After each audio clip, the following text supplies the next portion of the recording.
თეონა აკუკარდია ჩვენთან ერთად გამარჯობა კაპიტან თეონა და მადლობა რომ შემოგვიყვანეთ. კაპიტან თეონა, ჩვენ არაერთ თემას შევეხებით, თუმცა მოდით გადაცემის ეს ნაწილიც გავხსნათ ამერიკის შეერთებული შტატების ელჩის შეხვედრით მაკა ბოჭორიშვილთან. გავრცელებულმა ფოტოებმა და ოფიციალურმა ინფორმაციამ არაერთი კითხვა გააჩინა. ერთ-ერთი მთავარი კითხვა კი არის მაკა ბოჭორიშვილის საგარეო საქმეთა მინისტრად მოხსენება, ხომ არ ნიშნავს იმას, რომ ქართული ოცნება იღებს ამერიკის შეერთებული შტატების ახალი პრეზიდენტის მხრიდან ლეგიტიმაციას. არა, ეს ამას არ ნიშნავს და როგორ უყურებთ ხო ელჩისა და ეს ამას არ ნიშნავს და ის რაც იყო შეხვედრა, ეს არის დიპლომატიური ურთიერთობების ჩვეულებრივი ნაწილი. შეერთებული შტატები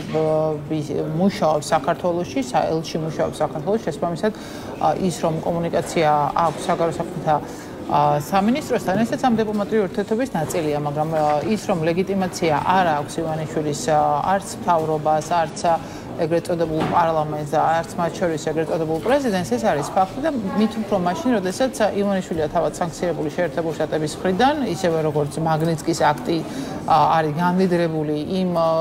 ქართველებით, რომელიც საკუთარი ხალხის წინააღმდეგ ადამიანურ მოპყრობას და მათ შორის წამების მეთოდებს იყენებდა, მაკა ბოჭორიშვილი ბრძანდებოდა ნიუ-იორკში კონფერენციას, სადაც ვერც ერთი შეხვედრა ვერ ჩაატარა მან და ადმინისტრაციის თუნდაც დაბალი რანგის თანამშრომლებთან და იქიდან დაბრუნებული იყო რომ შეხვდა ამერიკის ელჩს, სადაც ხაზგასმით ტექსტში ნათქვამი იყო რომ თუ მართლა უნდა ქართულ ოცნებას ურთიერთობების ნორმალიზება, მაშინ სერიოზული დამოკიდებულება უნდა აჩვენოს ამ ურთიერთობების დასალაგებლად და ის რომ აქამდე მთელი ეს რიტორიკა იყო აგებული ერთის მხრივ ანტიამერიკულ კონტექსტში, რომ ამერიკას დააბრალეს 2008 წლის აგვისტოს ომი და საქართველოს და არა რუსეთს, მთელი უბედურება გადატრიალებები, ისაც ამერიკის ბრალი იყო ივანიშვილის 28 აპრილის მოხსენებას თუ განცხადებას თუ გავიხსენებთ და ივანიშვილის დამსახურება რომ სტრატეგიული პარტნიორობა დასრულდა შეერთებულ შტატებთან და გაყინულია, ეს არის სამწუხარო მოცემულობა და თავად ელჩის ტექსტი სერიოზულ დამოკიდებულებასთან დაკავშირებით, ისევე როგორც ის გზავნილები, რომელიც ტრამპის ახალი ადმინისტრაციიდან გამომდინარე არის და იმ პოლიტიკიდან ეს იყო მნიშვნელოვანი აქცენტი და ემოციურად ამის ახმა მხოლოდ ფოტოთი არ იქნება სერიოზული, იმიტომ რომ სხვა ელჩებსაც ჰქონდათ მათ შორის შეხვედრა მაკა ბოჭორიშვილთან და არაფერი არ მოყოლია ცვლილება სასიკეთო ივანიშვილის რეჟიმისთვის, მაშინ როდესაც რეჟიმი არანაირ დათმობაზე არ მიდის, იმისთვის რომ საქართველოში დემოკრატია და ევროპული მომავალი დაბრუნდეს კვლავ იმ პროექტად, რომელიც კონსტიტუციაზე ნუ შევხედოთ ხოლმე ფოტოს და ამავე დროს ჩავხედოთ ინფორმაციას, რომელსაც ავრცელებს საქართველოში ამერიკის შეერთებული შტატების საელჩო და შესაბამისად გადავიდეთ მოდით უკვე ელჩისა და მაკა ბოჭორიშვილის შეხვედრის შინაარსობრივ ნაწილზე. საელჩოს ინფორმაციით ელჩმა დამიგანმა მაკა ბოჭორიშვილს გააცნო პრეზიდენტ ტრამპისა და სახელმწიფო მდივან რუბიოს მთავარი პრიორიტეტები, ასევე ის ნაბიჯები, რომელიც საქართველოს შეუძლია გადადგას, რათა აჩვენოს ამერიკის შეერთებულ შტატებთან ურთიერთობების გაუმჯობესებისადმი სერიოზული დამოკიდებულება. აი რა შეგვიძლია ვივარაუდოთ ამერიკასთან ურთიერთობების გაუმჯობესების მზადყოფნის დასადასტურებლად? რა ნაბიჯების გადადგმას შეიძლება ამერიკა ითხოვდეს? ამას არ ჭირდება მართლობა, საქართველოს და ამერიკას ჰქონდა სტრატეგიული პარტნიორობის ქარტია, ხელმოწერილი და ამით იყო საქართველო-ამერიკის სტრატეგიული პარტნიორობა. შინაარსი იყო კონკრეტულად ამ პარტნიორობაში, ეს იყო დემოკრატიის თავი, ეს იყო უსაფრთხოების თავი, ეს იყო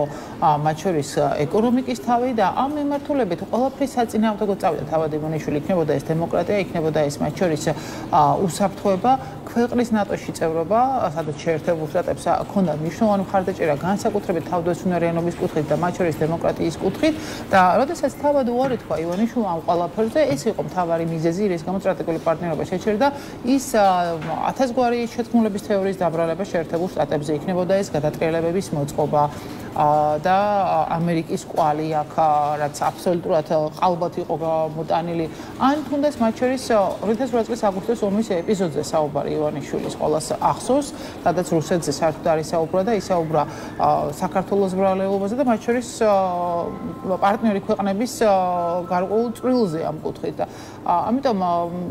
რეალურად თუ სერიოზული დამოკიდებულება მათ სურთ რომ აჩვენოთ, არსებობს სტრატეგიული პარტნიორობის ქარტია, არსებობს ვალდებულებები რომელიც საქართველოს ჰქონდა აღებული. ახლა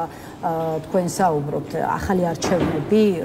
დაკავებულების გათავისუფლება, რიტორიკის შეცვლა და რა შეიძლება ყველაფერი ერთად. რიტორიკა არის, რა თქმა უნდა, ძალიან მნიშვნელოვანი, იმიტომ რომ ანტიამერიკული განწყობების გაღვივება იყო ერთ-ერთი მნიშვნელოვანი, ასე ვთქვათ, სამიზნე ქართული ოცნების, ხან ხალხის ძალა დაარქვეს, ხან თვითონ შემდგომ გააგრძელეს, მაგრამ აქ თავარი არის ის, რომ ივანიშვილი არის სანქციებული შეერთებული შტატების მხრიდან. ივანიშვილის ეგრეთ წოდებულმა ხელისუფლებამ ვერ შეძლო ტრამპის ადმინისტრაციასთან კონტაქტის დამყარება. თქვენ ნახეთ პაშინიანის ფოტოები, სომხეთის პრემიერის შეერთებულ შტატებში ახალ ადმინისტრაციასთან შეხვედრის, მათ შორის კომუნიკაცია აზერბაიჯანთან, მაგრამ არა საქართველოსთან, იმიტომ რომ საქართველოს დღეს ყავს არაფორმალური მმართველი, ისევე როგორც პოლიტიკური ძალა, რომელიც საკუთარი ხალხის წინააღმდეგ ილაშქრებს და იმ ინტერესების, რომელიც იყო ევროატლანტიკური ინტეგრაცია, დემოკრატია, ქვეყნის თავდაცვა და უსაფრთხოება და ის ჯარი, რომელსაც ჩვენ ყველა ვამაყობთ შეერთებული შტატების დახმარების ხარჯზე არის ამდენამდე მოსული, ყველა ის მნიშვნელოვანი ხარდაჭერის პროგრამა სამხედრო თუ თავდაცვის პოლიტიკის კუთხით და ამ ვითარებაში მტრად წარმოჩენა შეერთებული შტატების რა თქმა უნდა იყო დამაზიანებელი და კიდევ უფრო მეტი შესაძლებლობის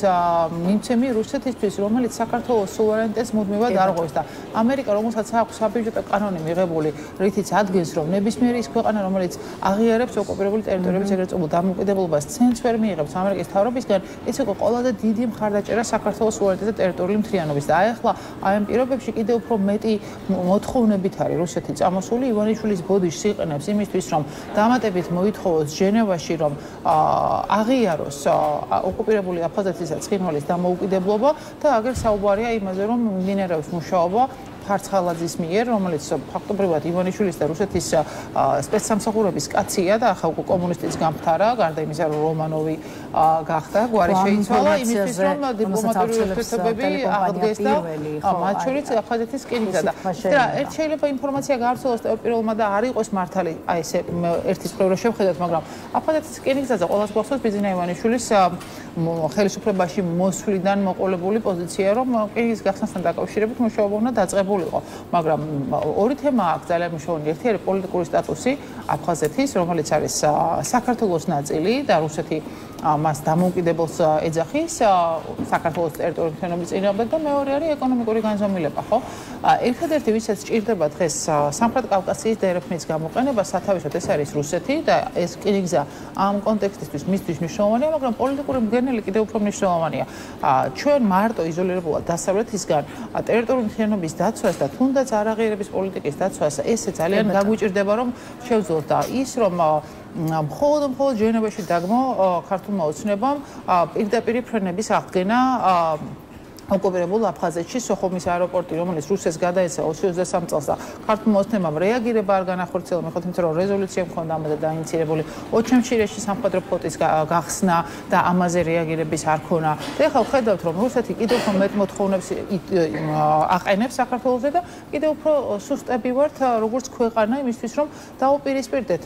რუსეთის ინტერესს, რომ საქართველოს სუვერენიტეტი ბოლომდე მიიტაცოს და შევძლოთ ჩვენი ინტერესის წინსვლა, რაც იყო ევროკავშირში და ნატოში წევრობა და დემოკრატიის დაცვა. დაგვრჩა და სხვა მნიშვნელოვან თემებზე საუბრობთ, ბუნებრივია, თუმცა სხვა საკითხებსაც მინდა შევეხოთ და არ დაგვრჩათ ყურადღების მიღმა. ამჯერად უშუალოდ შიდა პოლიტიკური პროცესები, აი სალომე ზურაბიშვილია მაგალითად იგი ოპოზიციონერი პოლიტიკოსის მხრიდან კრიტიკის ობიექტი, მისი განცხადების გამო, რომ მისი მიზანი ოპოზიციის გაერთიანება არასოდეს არ ყოფილა, რადგან ყალბი გაერთიანება არის ყველაზე მოწყვლადი სალომე ზურაბიშვილის აზრით. ამ კონტექსტში ზურაბიშვილი ამბობს, რომ ამზადებს ძლიერ კოორდინაციას, რომელიც ყველაფერს გაუძლებს. ახლა თქვენ სავარაუდოდ მოგეწონებათ სალომე ზურაბიშვილის პოზიცია, ჩვენი პოზიცია და ახლა იყო ჩვენი პარტიის პოზიცია ერთმანეთს, თუმცა მაგალითად არ მოსწონს აი ლევან ხაბეიშვილს, რომელიც ამბობს, რომ სალომე ზურაბიშვილი აღარაა პრეზიდენტი და ამიტომ არ აინტერესებს ის რას ამბობს. ზურაბიშვილი ქვეყნის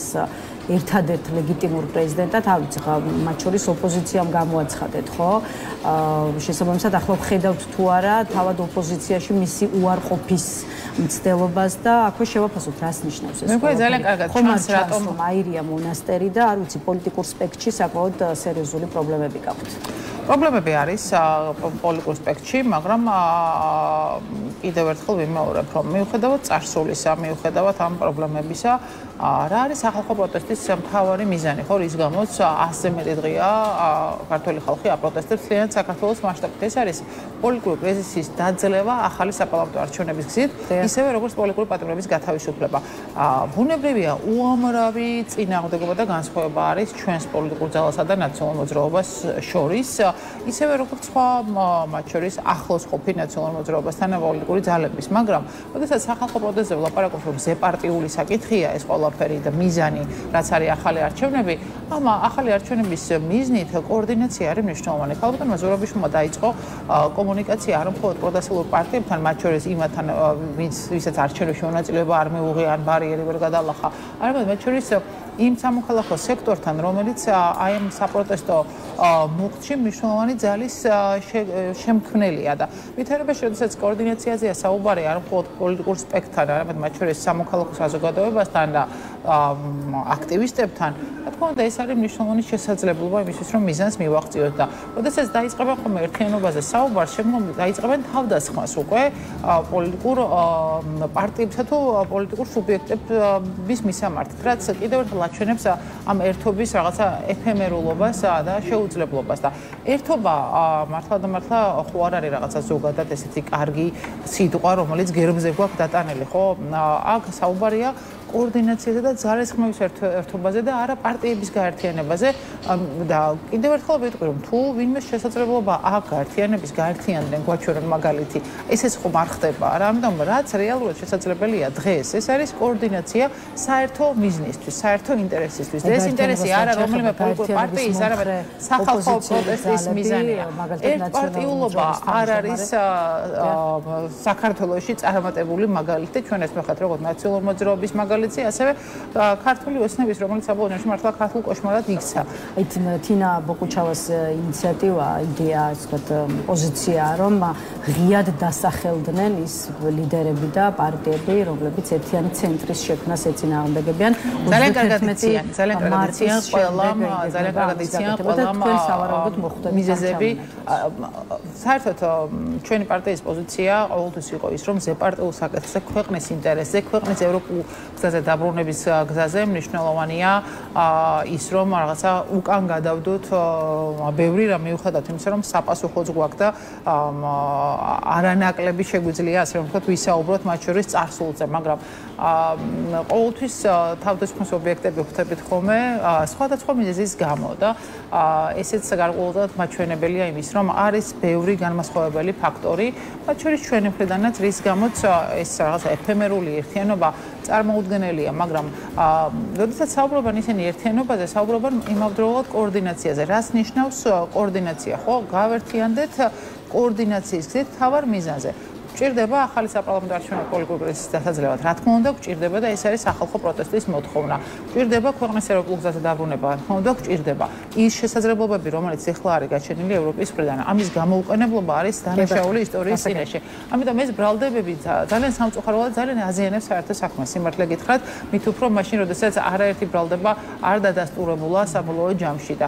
ის რაც აქვს ქალბატონ ზურაბიშვილს მისი ავტორიტეტიდან დობა საზოგადოებისგან მას შეუძლია გამოიყენოს სწორედ იმისთვის, რომ გაერთიანება მოხდეს ძალისხმევის და კოორდინაცია. არა რაღაცა ერთ პარტიად გადაკეთება, არამედ კოორდინაცია და არა მხოლოდ პარტიებს შორის, არამედ სამოქალაქო სექტორს შორის, იმიტომ რომ საბოლოო ჯამში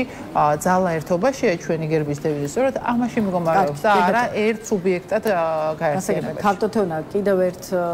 საკითხზე უნდა დაგისვათ ერთი კითხვა, მით უფრო რომ ახალი თემაა, საქმე ეხება მიხეილ სააკაშვილს და მის საქმეზე მის კიდევ ერთ საქმეზე, აი სულ ცოტა ხნის წინ გამოტანილ განაჩენს, საზღვრის უკანონო კვეთაზეა დიახ საუბარი, მოსამართის გადაწყვეტილებით საზღვრის უკანონო კვეთის საქმეზე მიხეილ სააკაშვილს 4 წლითა და 6 თვით თავისუფლების აღკვეთა მიესაჯა, თუმცა ასევე დაემატა საბიუჯეტო თანხების გამფლობის საგნი დასაჯელი 5 წლით და ჯამში მოკლედ სააკაშვილს განესაზღვრა თავისუფლების აღკვეთა 12 წლითა და 6 თვით. ჯამურობის ამბავი არ ვიცი, იმიტომ რომ შეკრებითობა სააკაშვილის პერიოდში იყო სასჯელების მე რამდენადაც მახსოვს ეს გაუქმებული იყო აქ, მაგრამ რა არის იცით ის რომ მიხეილ სააკაშვილს ძალიან ბევრი დანაშაული ჰქონდა წინა ხელისუფლების პერიოდში, როდესაც ის თანამდებობას იკავებდა, ამის გამო მოხდა 2012 წელს ცვლილება და კარმა ალბათ გარკვეულწილად ის რომ მისივე შექმნილი უსამართლო სასამართლოს მხრიდან მურუსიძის სამართალმა გაასამართლა ის, მაგრამ ჩვენი ამოცანა ამ შემთხვევაში უნდა იყოს ის რომ საბოლოო ჯამში ისეთი სასამართლო იყოს ამ ქვეყანაში, რომელიც სამართლიანობის პრინციპით და კანონის უზენაესობითი სარგებლობს და არა პოლიტიკურად იქნება გამოყენებული ის სამართალი, რომელიც აგერ მზია ამაღლობელის შემთხვევაში ვხედავთ როგორ არის, ისევე როგორც სხვა პოლიტიკური პატიმრების, რომელსაც სისტემა ჯის. მურუსიძის სასამართლო არის სააკაშვილის შექმნილი, რომელიც ივანიშვილმა გადმოიბარა. ამიტომ ყველა ის დანაშაულები, რომელიც ქართულმა ოცნებამ ჩაიდინა, მათ შორის ელიტური კორუფციის კუთხით და არავის არ დავიწყებია, რომ ჩარტერული რეისით დაფრინავდა საკუთარი პირადი მიზნებისთვის ბატონი ღარიბაშვილი და ოჯახის წევრისთვის იყენებდა სამთავრობო ბორცს, ისევე როგორც უამრავი კორუფციული გარიგება, მათ შორის ქართული ოცნების შიგნით და მთელი ბიუჯეტი არის გადახრული ამის გამო და ხალხის კეთილდღეობა აბსოლუტურად გაწეული უკან და მხოლოდ საკუთარი ფულის და ძალაუფლებისთვის რაღაცა ელიტური 25 ოჯახი, რომელზეც საუბრობდა გიორგი გახარი, არსად არ წასულა. შესაბამისად, ის კორუფცია და ის ყველა მეთოდები გადმოტანილი აქ ივანიშვილს სამიზნე და შეფასებებიც არა მხოლოდ ნაციონალური საზღვრის კვეთა ფაქტია რომ იყო, მაგრამ კიდევ ერთხელ ვიმეორებ, რომ დღევანდელ სასამართლოს არანაირი ნდობა არ შეიძლება ქონდეს, იმიტომ რომ ეს სასამართლო ერთის მხრივ მურუსიძის სამართალი, რომლის გამოც შეიცვალა ხელისუფლება 2012 წელს და სამართლიანობის დაპირებით მოვიდა ივანიშვილი, აბსოლუტურად არათუ გადმოიბარა, ამათ კიდევ უფრო გაამყარა სასამართლოს პლანი ივანიშვილმა და მაშინ როდესაც ჩვენ ვხედავთ, აი ყველაზე მასშტაბურად დღეს ჩანს უსამართლობის ხარისხი სასამართლოში, მაშინ როდესაც უამრავი მოქალაქე დასისხლიანებული ნაცემი საუბრობს ძალადობაზე ეგრეთ წოდებული სამართალდაღოების მხრიდან და შემდგომ ისინი არიან ბრალდებულები და ისინი არიან დაჯარიმებულები და ის რომ უსამართლობის კასკადი არსებობს ივანიშვილის სასამართლოს მიერ, რომელიც გადმობარებულია სააკაშვილის სასამართლოდან, ეს ჯაჭვი უნდა გაწყდეს და სამართლიანობა პერსონალურად სააკაშვილზე მაინც არ მიბას. კიდევ ერთხელ ვიმეორებ, რომ სააკაშვილს დაუბრუნდა ის ბედისწერა, რომელიც მისივე ხელით შექმნილმა სასამართლომ გაასამართლა ის და ამიტომ ჩვენი ამოცანა უნდა იყოს, რომ გაწყდეს ეს ჯაჭვი და სამართლიანი სასამართლოს პირობებში, მათ შორის დაისაჯოს კანონის წინაშე ივანიშვილის რეჟიმის ყველა ის დამნაშავე, რომელმაც საკუთარ ხალხზე იძალა და საკუთარი ქვეყნის ინტერესებს უღალატა და უნდა გაწყდეს საბოლოო ჯამში ის უსამართლობის კასკადი, რომელიც წინა 9 წლის თუ ახლა 12 წლის მანძილზე გვაქვს და ქვეყანა დავაბრუნოთ ევროპულ გზაზე და ამიტომ არის კოორდინაცია მნიშვნელოვანი, ამიტომ არის ახალი საპარლამენტო არჩევნები მნიშვნელოვანი.